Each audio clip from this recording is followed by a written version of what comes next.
Cities and towns outside of Phoenix also seeing their own protests and activism as well. These cardboard posters posted on the Gilbert Water Tower, messages showing support for Black Lives Matter and the family of George Floyd.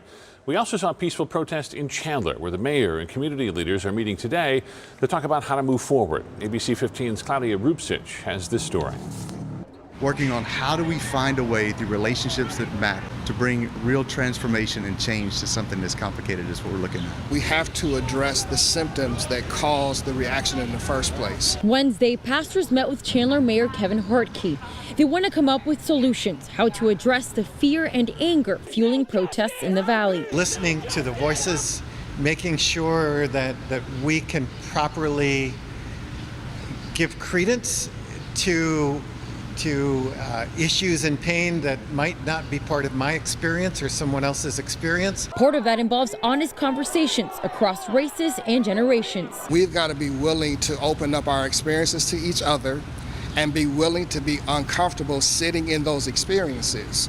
See, it's one thing to come to a table and talk about these are the solutions, these are the things that we think we need to do, and then you leave that table and you never interact with those communities. We recognize the responsibilities that we have to each other, that if we see something going wrong, we need to do something first. Tuesday, about 200 people gathered in downtown Chandler to protest.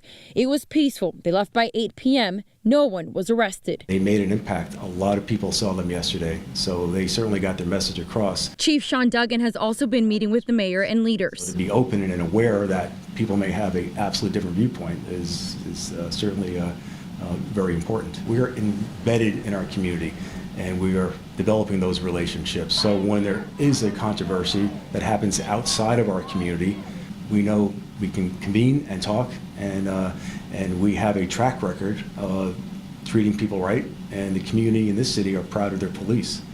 But we give them reasons to be proud, and that's perishable, so we got to earn that every day. He says they'll protect the people's right to protest.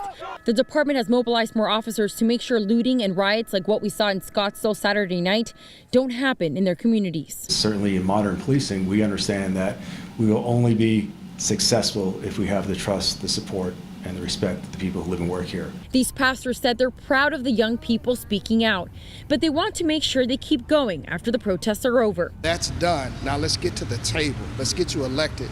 Let's make sure you're voting. Let's get you going to PTA meetings. Let's get you involved and get you in the room. In Chandler, I'm Claudia Rupsich, ABC 15 Arizona. Now to the other major story.